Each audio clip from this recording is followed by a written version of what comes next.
오늘 말씀은 누가복음 2장 27절부터 35절까지입니다. 누가복음 2장 27절부터 35절까지입니다. 제가 봉독합니다.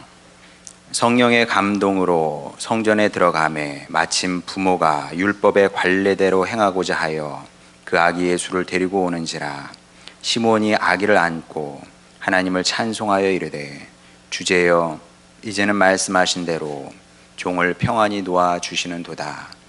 내 눈이 주의 구원을 보았사오니 이는 만민 앞에 예비하신 것이요 이방을 비추는 빛이요 주의 백성 이스라엘의 영광이니이다 하니, 그의 부모가 그에 대한 말들을 놀랍게 여기더라.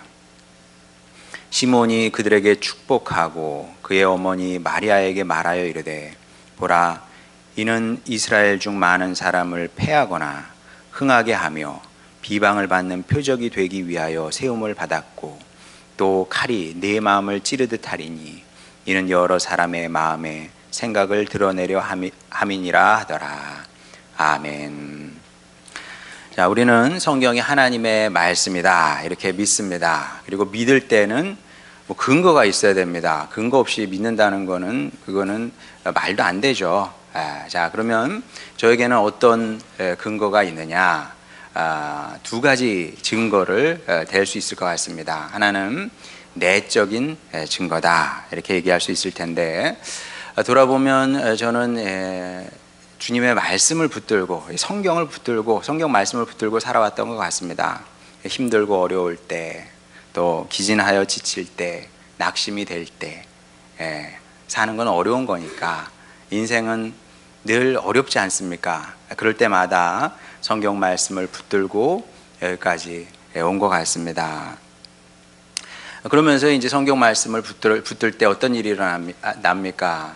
위로가 되고 또 용기가 생기고 힘을 얻고 그런 것 아니겠습니까? 자, 여러분도 마찬가지죠. 여러분도 성경 말씀을 붙들고 여기까지 왔고요. 자, 그리고 이게 내적 증거일 수밖에 없는 것이, 이건 경험해 본 사람만 아는 겁니다. 이거 누구에게 가서 얘기를 하겠어요? 밖에 있는 사람들이 알아요, 몰라요?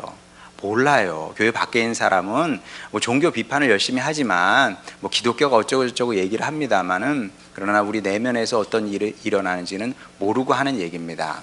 그래서 이거는 우리 안에 비밀인 것이고, 그래서 내적 증거다 이렇게 얘기할 수 있습니다. 이와 함께 이제 외적인 증거도 여러 가지가 있는데, 그 중에 하나가 우리가 잘 아는 요한복음 3장 16절 말씀입니다.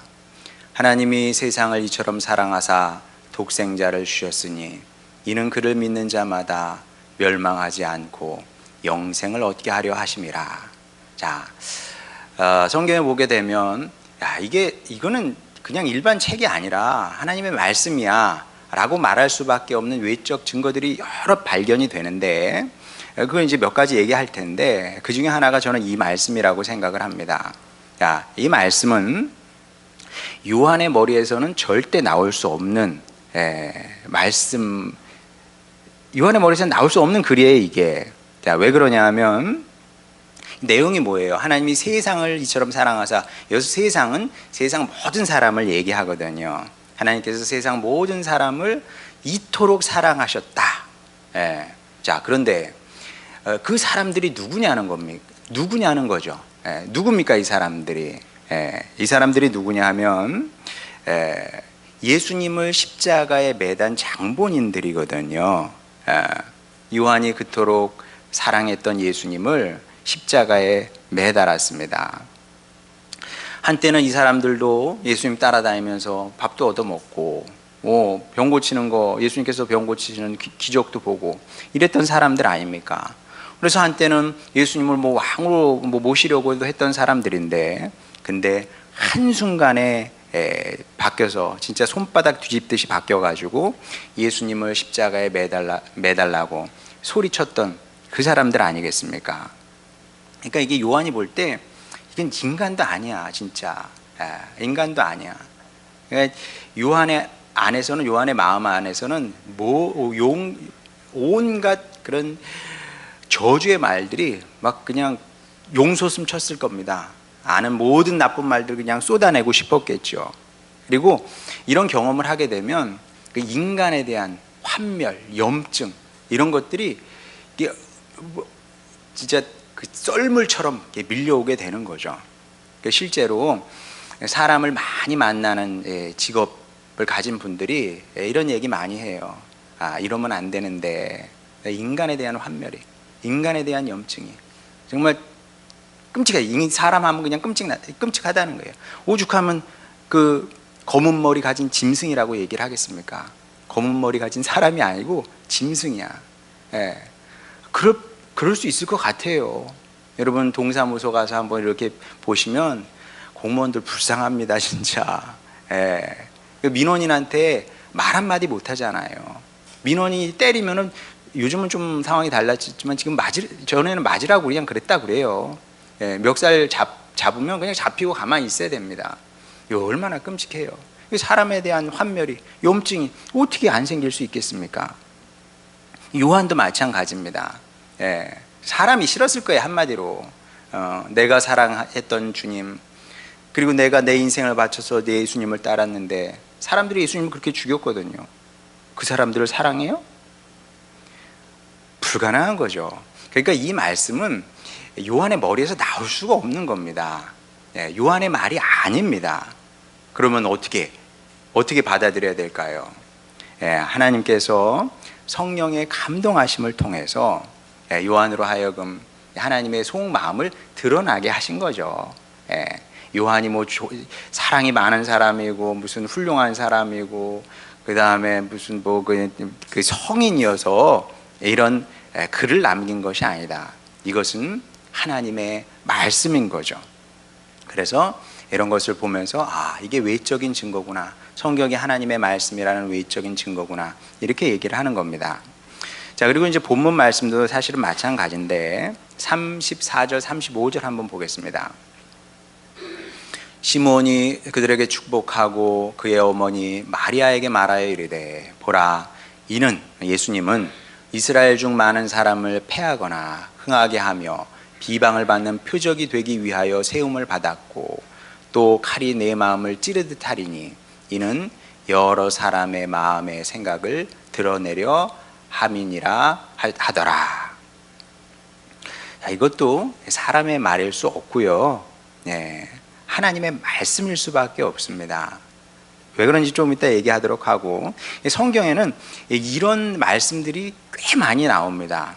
이거는 상식적으로 생각해 볼 때, 아, 이건 제 얘기가 아니고,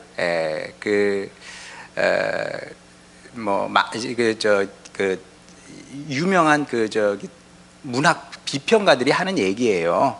문학 비평가들이 성경이 굉장히 독특하다. 이 사람들은 뭐 신앙이 있는 사람들도 아니거든요. 굉장히 독특하다는 거죠. 그 중에 이런 것들입니다. 이거는 일반 문학이나 뭐 이런 데서 나올 수 없는 표현들이 이렇게 나온다는 거죠. 그 사람들도 이상한 거예요. 이게 사람의 생각에서, 사람의 머리에서 이런 글이 나왔다는 것이. 그 대표적인 예가 이제 나인성 과부의 말이라고 제가 그랬어요. 누가복음 7장 13절을 보겠습니다. 주께서 과부를 보시고, 자, 이게 어떤 과부예요? 독자가 죽은 거 아닙니까? 장례식장. 지금 상여가 나아가고 있는 겁니다. 어머니는 그걸 따르고 있는 거죠. 그 과부를 보시고 불쌍히 여기사 울지 말라 하시고, 전에 한번 설교를 했어요. 이거는 사람은 이런 말을 할 수가 없는 겁니다. 여러분 주변에 혼자 사는 어떤 여인이 독자가 죽었다고 생각을 해보세요. 울어요. 그럼 여러분 가가지고 울지 마세요 그럴 겁니까? 그런 말 하면 안 되죠. 우시라고 해야지. 그런데 예수님은 이렇게 말씀하실 수 있습니다. 왜? 오직 그분만 죽은 그 독자를 살려낼 수 있는 능력이 있는 분이기 때문에 그렇습니다. 이거는 예수님만 하실 수 있는 말씀입니다. 마찬가지로 시몬의 말도 주님의 말씀으로 받아들여야 되는 겁니다. 당연하죠. 여러분, 출산을 축하러 온 사람이 이 시므온 같은 말을 할 수가 없는 거예요. 다시 한번 보도록 하겠습니다. 34절 말씀 한번 보겠습니다. 시므온이 그들에게 축복하고 그의 어머니 마리아에게 말하여 이르되 보라 이는 이스라엘 중 많은 사람을 패하게 하거나 흥하게 하며 비방을 받는 표적이 되기 위하여 세움을 받았고. 여러분, 축하하러 와서 이런 말을 할 수 있습니까? 없습니까? 정신 나간 사람이에요. 이런 말 하면 욕 먹습니다. 자, 그러면 이 말씀을 우리가 어떻게 받아들여야 되느냐? 답은 하나밖에 없는 거예요. 27절 보겠습니다. 성령의 감동으로 시므온이 성전에 들어가매 마침 부모가 율법의 관례대로 행하고자 하여 그 아기 예수를 데리고 오는지라, 이렇게 말씀을 하고 있습니다. 성령의 감동으로 이루어진 거예요. 성령의 감동으로. 그러니까 시므온이 자기의 생각을 말한 것이 아니라 처음부터 성령의 감동으로 성전에 왔고요, 시므온은. 그리고 성령의 감동하심으로 주님의 말씀을 예수님의 육신의 부모들에게 전하게 되는 거죠. 그래서 시므온의 말은 사람의 말이 아니라 선포된 하나님의 말씀이다, 이렇게 얘기할 수 있는 거죠. 그래서 이런 것을 보니 이건 사람이 할 수 있는 말이 아니니 하나님의 말씀일 수밖에 없겠구나. 그래서 외적 증거, 성경이 하나님의 말씀이라는 외적 증거다, 이렇게 얘기할 수 있는 겁니다. 자, 그래서 우리도 이 시므온의 그 말씀을 하나님께서 성경에 남겨두셨단 말입니다. 자, 그래서 우리도 이게 선포된 하나님의 말씀이기 때문에 이 말씀을 곱씹어 묵상을 할 필요가 있는 거죠. 왜? 성경에는 그냥 주어진 말씀은 없습니다. 그냥 주어진 말씀이 어디 있겠어요? 다 뜻이 있고 이유가 있기 때문에 하나님께서 이런 말씀들을 우리에게 남겨주신 건데, 자, 어떤 뜻으로 이런 말씀을 우리에게 남겨주셨느냐? 자, 경계의 말씀으로 우리가 받아들여야 됩니다. 이 말씀을 다시 이제 34절 한번 띄워보세요. 이 34절 말씀을 경계의 말씀으로 받아들여야 됩니다. 자, 하나님께서 구원의 길로, 축복의 길로 예수님을 이 땅에 보내신 거거든요. 자, 그런데 문제는 뭐냐면 그 예수님을 어떤 사람은 이제 이런 식으로 대하게 되는 거죠. 그래서 예수님을 알므로 말미암아 어떤 사람은 흥하게 되는가 하면 어떤 사람은 패하게 되고 어떤 사람은 비방을 받는 표적이 되기 위해 세움을 입었다고 예수님이 그랬으니까 하여간 망하게 되는 그런 길이 되기도 하는 거죠. 참 기가 막힌 일이잖아요. 구원의 길로 오셨는데 어떤 사람은 구원의 길이 되기도 하고 어떤 사람에게는 패망의 길이 되기도 했다는 겁니다. 자, 그래서 이제 성경을 보게 되면, 신약 성경에 보면 예수님을 사람들이 건축자의 버린 돌처럼 여겼다, 이런 말씀이 여러 군데 나오는 것을 보게 됩니다. 제가 어렸을 때는 이 말씀이 뭔지 잘 이해가 되지 않았어요. 건축자의 버린 돌이 뭐야? 아마 여러분도 마음에 확 다가오는 표현은 아닐 겁니다. 여러분 마음에 확 다가오게 제가 조금 바꿔서 얘기를 해볼게요. 건축자의 버린 돌은 요즘 말로 바꾸게 되면 건축 폐기물입니다. 맞아요, 틀려요? 건축 폐기물이에요. 그러니까 건축 폐기물은 달리 얘기하면 아무짝에도 쓸모가 없는 쓰레기입니다.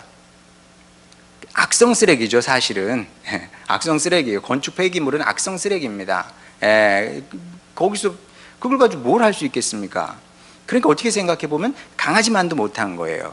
강아지는 그래도 기쁨도 주고 위로도 한단 말이에요, 사람 주인을. 근데 건축 폐기물을 뭐 했으나? 여러분 뭐 했습니까? 그 사람들에게 예수님은 그 정도 가치밖에 안 되는 겁니다. 자, 우리 입장에서 좀 잘 이해가 안 가죠. 왜 사람들이 이렇게 못되게 반응할까? 자, 왜 이렇게 못되게 반응할까요? 자, 여기에 대한 답이 성경에 나옵니다. 자, 이사야서 53장 1절에서 3절 보겠습니다. 우리가 전한 것을 누가 믿었느냐? 여호와의 팔이 누구에게 나타났느냐? 그는 주 앞에서 자라나기를 연한 순 같고 마른 땅에서 나온 뿌리 같아서 고운 모양도 없고 풍채도 없은즉 우리가 보기에 흠모할 만한 아름다운 것이 없도다. 그는 멸시를 받아 사람들에게 버림을 받았으며 강고를 많이 겪었으며 질고를 아는 자라. 마치 사람들이 그에게서 얼굴을 가리는 것 같이 멸시를 당하였고 우리도 그를 귀히 여기지 아니하였도다. 흠모할 만한 어떤 것이 없기 때문에 귀히 여길 수 없는 거죠. 또 빌립보서 2장 6절부터 8절까지 그는 근본 하나님의 본체시나 하나님과 동등됨을 취할 것으로 여기지 아니하시고 오히려 자기를 비워 종의 형체를 가지사 사람들과 같이 되셨고 사람의 모양으로 나타나사 자기를 낮추시고 죽기까지 복종하셨으니 곧 십자가에 죽으심이라. 무슨 얘기를 하고 있는 겁니까? 자, 사람이 기대하는 메시아 상이라는 게 있어요. 예. 메시아는 이래야 돼. 이런 상이 있거든요. 어떤 상일까요? 어떤 상이겠어요? 그냥 알렉산드로스 대제 플러스 플라톤이 얘기하는 철인 군주, 요걸 딱 합치면 사람들이 이제 그런 구원자를 원하는 겁니다. 그런 구원자가 나타나잖아요. 그러면 사람들이 알아서 납작 엎드립니다. 절대 복종합니다. 절대 충성합니다. 왜? 그들이 기대하고 원했던 구원자의 모습이기 때문에. 자, 그런데 여러분 아시는 것처럼 예수님은 이런 군주의 모습으로 오시지 않았죠. 초라한 모습으로 이 땅에 오셔서 누추하게 사시다가 비참하게 십자가에서 인생을 마감하시게 됩니다. 이런 분을 누가 메시아라고, 구원자라고, 나를 구원할 분, 그리고 세상을 구원할 분, 이렇게 누가 생각을 하겠습니까? 근데 이게 전부가 아닙니다. 예수님께서 또 엉뚱한 말씀을 하시죠. 자, 마태복음 16장 24절을 보겠습니다. 이에 예수께서 제자들에게 이르시되 누구든지 나를 따라오려거든 자기를 부인하고 자기 십자가를 지고 나를 따를 것이니라. 이건 더 싫어요. 아니 지금 내가 예수님의 길도 이해가 안 되는 마당에 그분의 길을 내가 받아들일 준비가 안 되는데 뭐 날더러 이런 길을 따라오라고? 예. 당연히 거부감이 클 수밖에 없는 거죠. 아무리 하나님이 나에게 이런 말씀을 준다고 해도 나는 이렇게 살고 싶지 않은 그런 거부감이 누구에게나 있게 마련입니다. 자, 그래서 이제 뭐 이런 이유 때문에 예수님을 받아들이기가 어려운 거예요. 예수님 따라가고 싶지 않은 거죠. 믿고 싶지도 않고 따라가고 싶지도 않은 겁니다. 그럼 예수님께서 아셨을까요? 모르셨을까요? 이렇게 될 거라는 것을. 당연히 아셨죠. 자, 또 보겠습니다. 마태복음 11장 6절. 예수께서 이르시되 누구든지 나로 말미암아 실족하지 아니하는 자는 복이 있도다 하시니라. 저는 예수님께서 이 말씀을 하실 때 마음이 굉장히 아프셨을 거라고 생각을 합니다.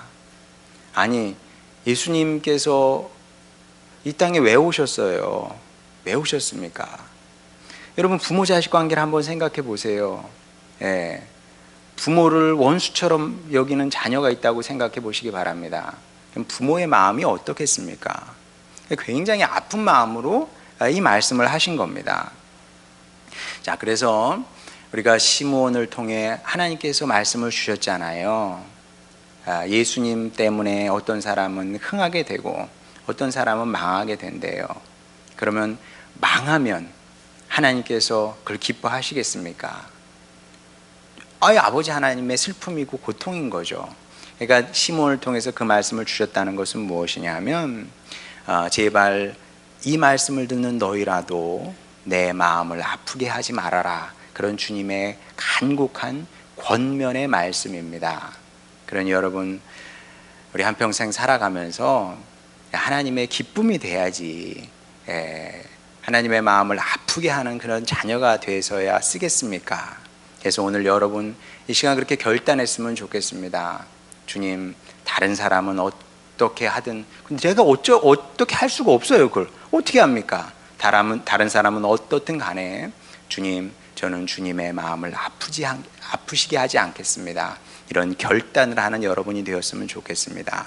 예수님 때문에 걸려 넘어지는 것이 아니라 예수님으로 인해서 흥하는 인생을 살겠습니다. 그렇게 결심하고 소망하는 여러분이 됐으면 좋겠습니다.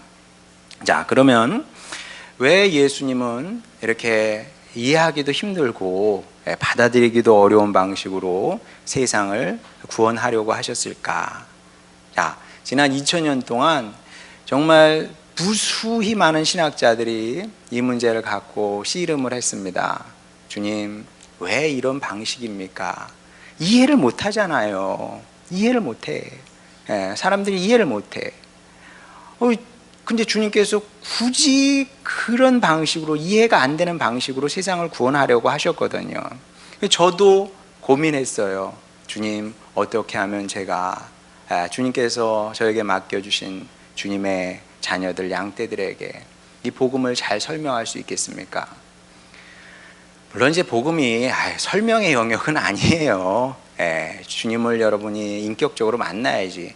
제가 무슨 뭐 설명한다고 그게 알 수 있을 것 같으면 그게 뭐 말이 안 되죠. 설명의 차원은 아닙니다만은, 그럼에도 불구하고 또 목회자는 최선을 다해서 또 복음을 잘 알아듣게끔 설명을 해야 될 사명과 의무가 있는 거 아니겠습니까? 그래서 오래 묵상하고 기도하면서 주님 알려주십시오. 그런 자세로 긴 시간을 보냈습니다. 그러다가 잠정적인 결론에 이르게 됐습니다. 이것은 저의 잠정적인 결론입니다. 왜 주님께서 그렇게 참 얼토당토하지 않은 방법으로 십자가의 길로 세상을 구원하려 하셨을까? 왜냐하면 우리 주님은 아름다운 분이기 때문이다. 답이 좀 우습죠? 우리 주님은 아름다우신 분이기 때문에, 너무나 아름다우신 분이기 때문에 십자가의 길을 가실 수밖에 없었던 거죠. 물론 우리 주님도 아십니다. 힘과 권력을 사용해서 일을 하면 쉽죠. 힘이 빨라요. 권력을 쓰는 게 그 지름길이죠. 그것보다 쉽고 편한 길이 어디 있겠습니까? 그러면 다 해결이 되는 거예요. 금방 해결이 됩니다. 게다가 우리 주님은 전능하신 분이잖아요.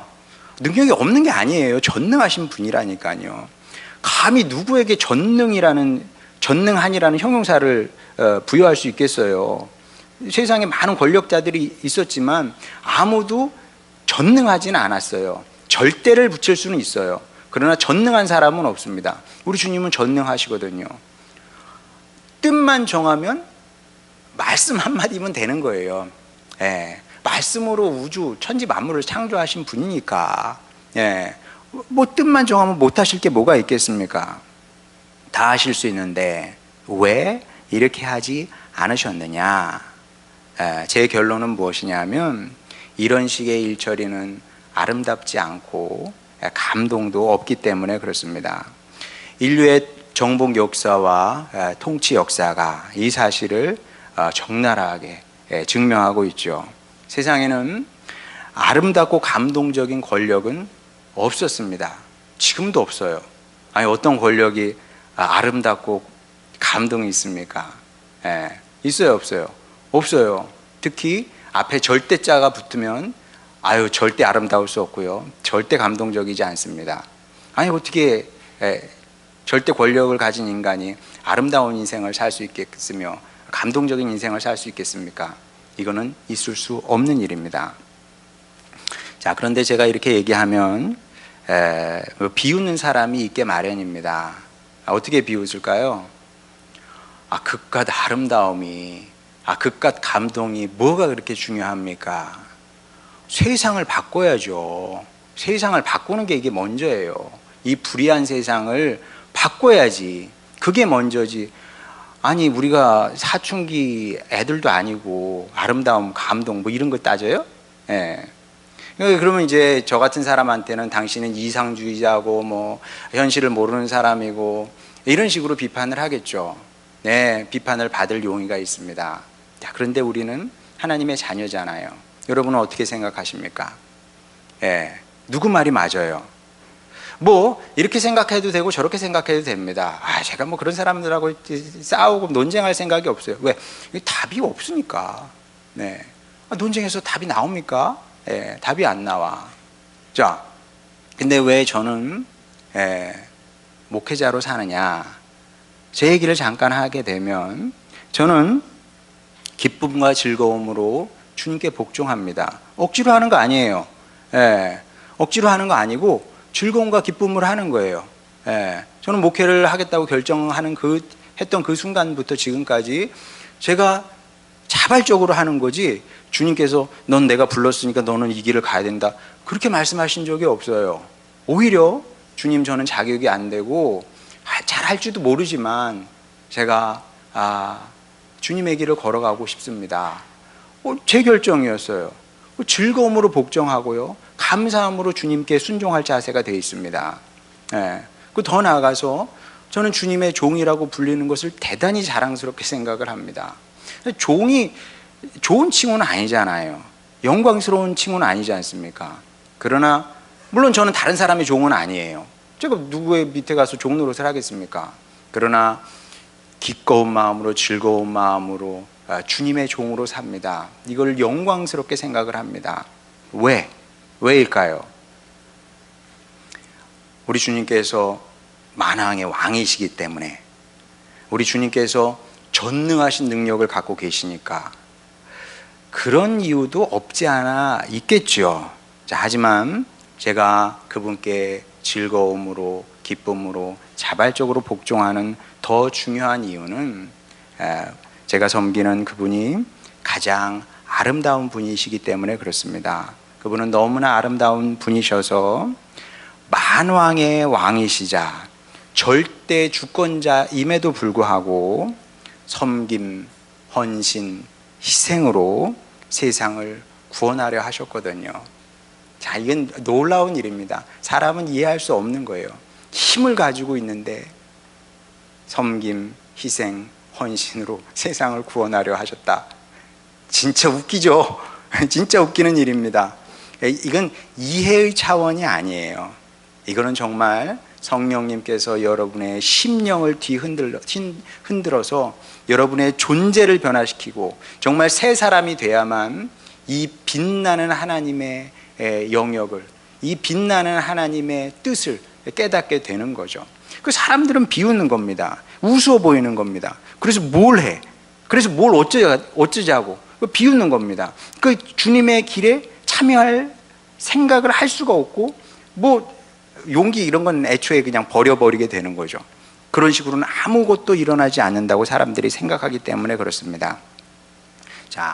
그러나 사람들이 뭐라고 생각하건 간에 우리는 하나님의 자녀 아니겠습니까? 이 사실 하나만큼은 여러분이 분명히 알고 계시기 바랍니다. 고린도전서 1장 18절 보겠습니다. 십자가의 도가 멸망하는 자들에게는 미련한 것이요. 미련한 것이 이거는. 사도 바울이 얼마나 아주 적절하게, 아주 분명하게 말씀을 하고 있습니다. 이거는 교회 밖에 있는 사람들에게는 미련한 거예요. 그런데 구원을 받는 우리에게는 하나님의 능력이라. 이것이 세상은 알 수 없는, 이해할 수도 없고 받아들일 수도 없는 하나님의 구원의 비밀입니다. 그럼 우리 어떻게 해야 될까요? 이 말씀을 받아서, 그렇습니다, 주님, 이것이 주님의 뜻이었고 계획이었습니다. 이 말씀을 받아서 평생 예수님을 사랑하면서 즐거이 그 주님을 따라가면 되는 겁니다. 사도 바울이 그랬잖아요. 내가 그리스도를 본받는 자 된 것처럼 여러분은 나를 본받는 자 되십시오. 나를 본받으라는 얘기가 아니거든요. 예수님을 본받으라는 겁니다. 뭘 본받아요? 예수님 걸어가신 그 길을 너희들도, 여러분도 걸어가시기 바랍니다. 그런 얘기거든요. 그럼 여러분이 그렇게 살면 어떤 일이 일어나겠습니까? 제가 주님의 말씀에 잇대어 분명히 약속할 수 있습니다.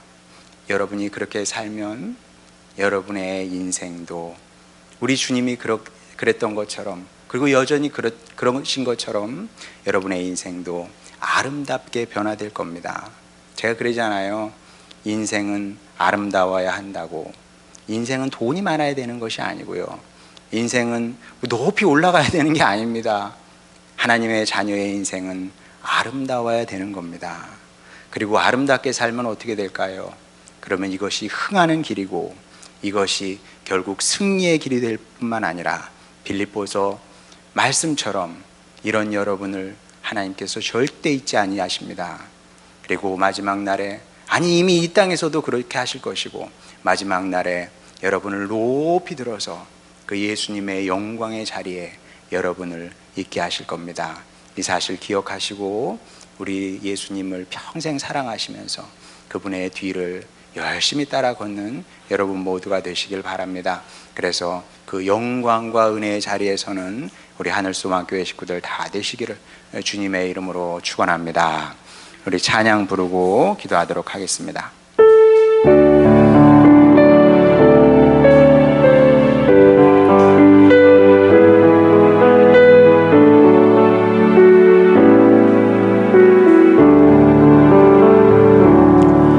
내가 그리스도와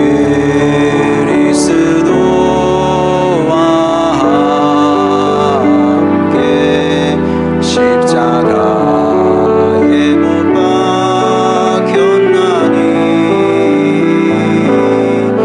그런즉 이제 내가 산 것 아니요 오직 내 안에 예수께서 사신 것이라. 이제 내가 육체 가운데 사는 것은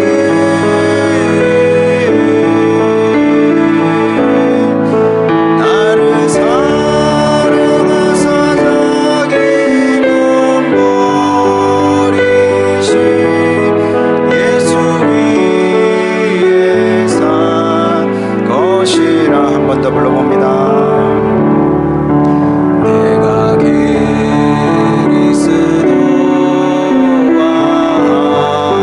함께 십자가에 못 박혔나니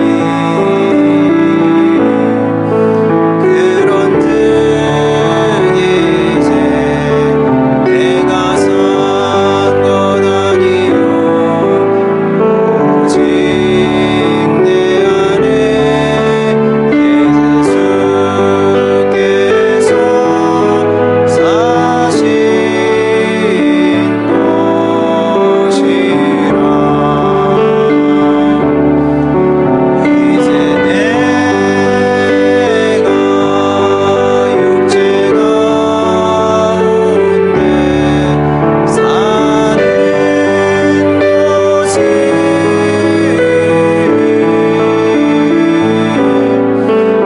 사는 것은 나를 사랑하사 자기 몸 버리신 예수 위에 산 것이라. 자, 이 시간 우리 함께 기도할 때 우리의 인생의 목표를 조금 바꿀 필요가 있습니다. 우리 성공하고 싶죠. 잘 되고 싶습니다. 또 원하는 것 이루고 또 얻어서 살고 싶은 마음이 누구에게나 있습니다. 뭐 그게 잘못된 것은 아닙니다만은, 그러나 우리가 목표가 잘못되면 시험에 들기 쉽고 또 걸려 넘어지게도 되고 그렇습니다. 이제 우리 인생의 목표를 바꿔서 우리 주님 아름다우시니 저도 아름다운 사람으로 살기를 원합니다.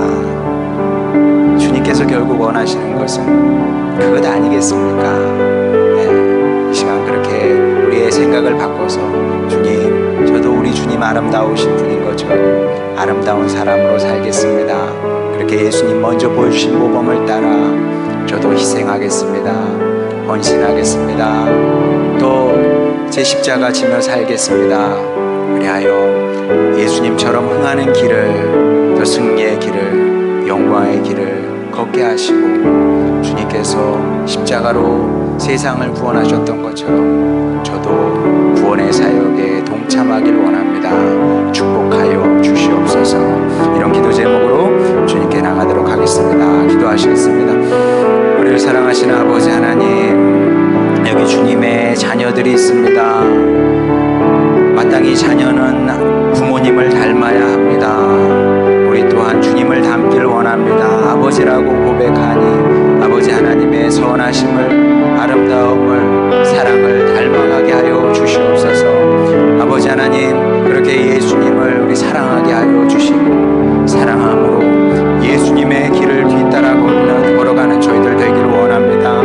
아버지 하나님, 무엇으로 우리가 세상을 구원하겠습니까? 우리의 힘으로, 능으로 구원하겠습니까? 주여, 예수님께서 희생으로, 헌신으로 구원하셨으니 아버지 하나님, 우리도 예수님의 방식으로 구원하길 원합니다. 주님, 그리함으로 말미암아 주님의 손에 들려서 귀하게 쓰임받는 하늘나라의 일꾼 되게 하여 주시옵소서.